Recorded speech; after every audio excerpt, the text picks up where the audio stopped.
In this video, I'm going to show you how you can set up tenant-specific in-memory databases within Pyramid. In this server, you'll see I've got 4 tenants set up. What I would like to do is make it so that each tenant has their own separate IMDB engine so that any database that's created in there has no ability to cross over to other tenants. By default, when you create tenants within Pyramid, all the tenants are going to use the same in-memory database.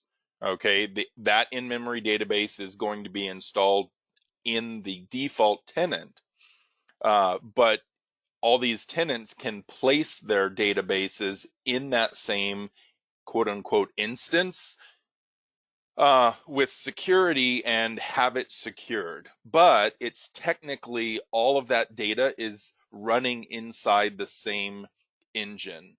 If you would actually like to separate it out so that there is no crossover, there's no bleed over, you're guaranteed that what one tenant is doing is completely separate from another tenant, is you can create tenant-specific IMDB servers.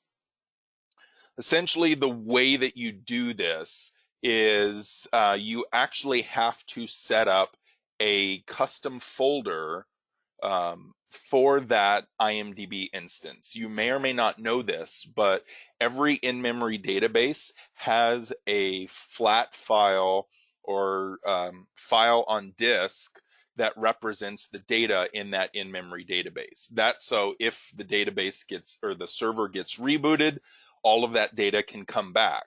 So what you'll find is there is in your install of Pyramid, wherever that Pyramid database or Pyramid software has been installed, underneath there you will find a subfolder called repository. And inside that repository subfolder, you'll see something called IMData. Now, IMData is the folder where all the in-memory databases are kept. And so you'll see in my case, I've got a lot of in-memory databases. This is where the flat file or the physical representation of the data is stored. Okay. If I want to create a tenant-specific storage location, then in this case, all I'm going to do is I'm just going to create a new folder, and I'm going to call this one Nuke. All right, and you'll see there's nothing in that folder. It's empty. It's just a folder in Windows. Well, what I can do now is, now that I've got that set up, what I'm going to do is I'm going to copy this and create another in-memory database instance. We're going to call this Nuke IMDB. You'll see it's pointing to the same server, same port, but to use that new folder, what I'm going to do is I'm first going to set the tenant to Nuke, but then the name of the user is actually the name of the subfolder. So whatever I called this folder right here, whatever I called this folder, that will become the username. Okay, so I'm just going to change this from default to Nuke as the username. I'm going to test this, make sure it works, go ahead and apply it. Now, once I've got that, I will go ahead and create a simple database. I'm going to do this from an Excel file. I'm just going to take this Excel file, I'm going to drop it here. And where I'm going to save this is in this Nuke IMDB.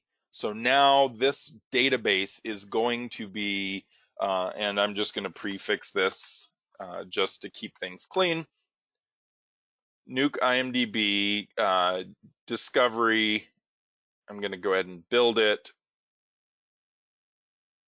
Once it builds that, what we're going to see is that information now is going to be separate from all the other IMDBs.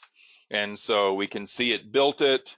We've got some data here, just verifying that everything's working. So everything looks good there. But if we go look behind the scenes, what we'll see now is if we go into Nuke, there is that database that I just built. So now this is a separate place where the information is stored. And if I were to go browse this, what you'll see is I now have this Nuke IMDB, and notice Nuke IMDB, there's only one in-memory database, whereas over here, I've got a ton of them. And that tenant, all of those tenants can still access the original one, the default one, but now this one is physically separate from those other databases. So we can completely segment the data from those. And so it's a really simple process. You just have to go find the directory where Pyramid is installed, go to repository IMData, and in that IMData directory, you just create a subfolder. Whatever you call that subfolder, back in your Pyramid instance, you will create a new in-memory data source, and the subfolder will be the username. And that's how that works. Hopefully that makes sense. Good luck, and thanks for watching the video.